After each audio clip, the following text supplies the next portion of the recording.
que je me pose, qui a informé à Élisée que le fait qu'on lui a jeté le manteau est un signe d'un appel au ministère?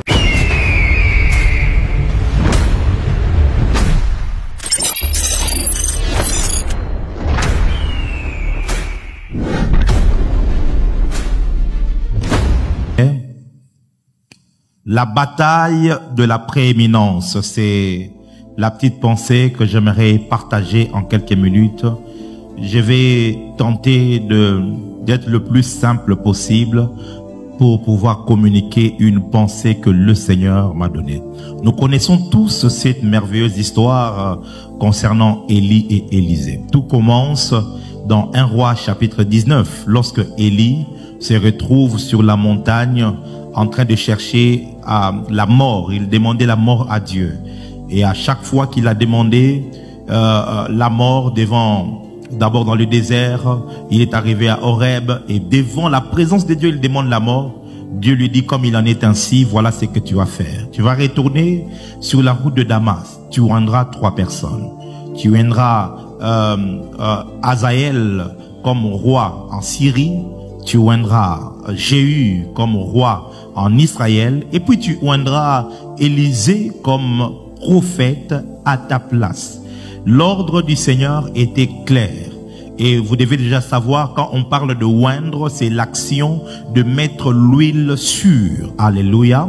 Et ce n'est pas un ordre qui est difficile à comprendre. Lorsque Dieu dit tu oindras, c'est-à-dire que tu vas prendre Hazaël, tu vas mettre l'huile sur lui, tu vas mettre l'huile sur Jéhu, tu vas mettre l'huile sur prophète, sur Élisée. Et pour Élisée, Dieu est très clair. Dieu dit, pour Élisée, il sera prophète à ta place.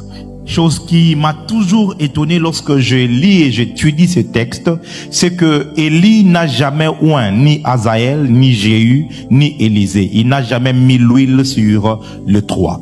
Lisez vos Bibles, il n'a jamais rencontré Hazaël, il n'a jamais rencontré Jéhu, mais particulièrement, il est allé chercher lui-même Élisée. Donc vous devez savoir que l'histoire d'Élisée ne commence pas par sa rencontre avec Élie. L'histoire d'Élisée commence par la rencontre de Élie avec l'Éternel.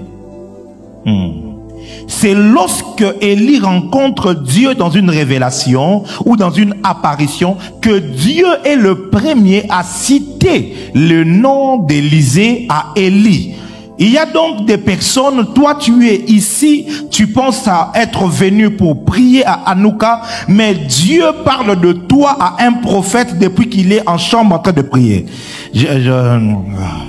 Bon. Lorsque Élie quitte la présence de Dieu, il va à la rencontre d'Élisée. Eh ben, je vais aller rapidement. Élie ne verse pas l'huile sur Élisée. Pourquoi il ne verse pas l'huile sur Élisée? Élie étant un prophète mature, un prophète majeur, il sait que l'on ne place pas l'onction sur une tête dont le cœur n'a pas été au préalable formé.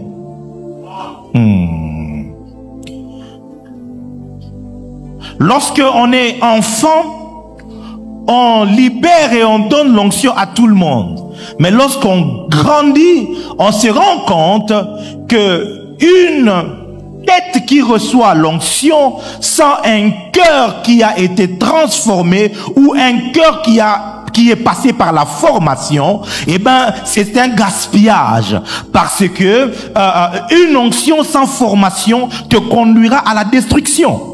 Oh, dis-moi avance, prophète. C'est la raison pour laquelle lorsque Élie rencontre Élisée, il ne le oint pas directement. Il ne lui dit pas, ainsi m'a parlé le Seigneur, c'est toi qui seras prophète à ma place. Quand il prend Élisée, il va lui faire passer par 5 tests. Dis avec moi 5 tests.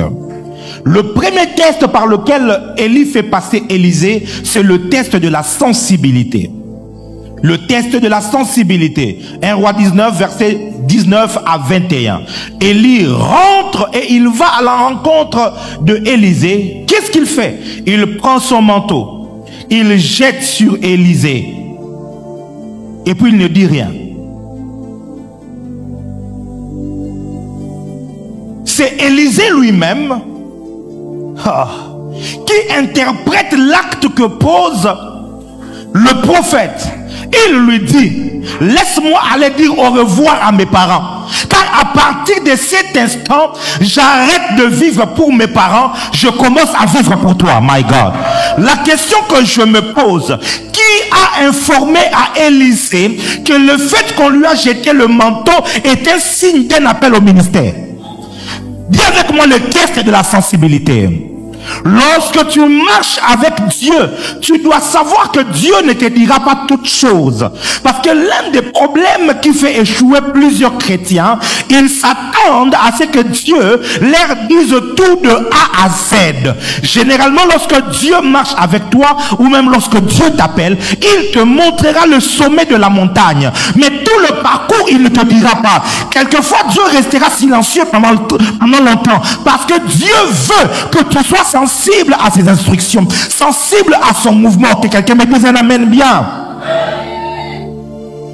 Mes frères et sœurs, des plus grands miracles qu'ont opéré des grands hommes de Dieu, quand vous lisez ou vous écoutez leurs histoires, c'est pas forcément qu'ils ont vu une vision. C'est pas forcément que Dieu leur a dit quelque chose de particulier. Mais très souvent, il est arrivé que il y a un souci, il y a un problème. Et puis il a juste senti qu'il faut que je fasse quelque chose. Qui a dit à Pierre qu'il fallait qu'il soit celui qui allait prier pour le paralytique qui était devant la porte? Le Saint-Esprit ne lui a rien dit. La voix ne lui a rien dit. Il n'a vu aucune vision. Mais quand il a vu cet homme paralytique, il a senti quelque chose en lui et il s'est dit c'est une opportunité. Le Saint-Esprit m'envoie dire à un homme ou à une femme ici après à Nouka que les exploits qui t'attendent ne dépendront pas forcément de prophéties ou de visions, mais quelquefois il te faudra juste être sensible à sa voix, être sensible pour lire le signe de temps, être sensible. On dit avec moi amen.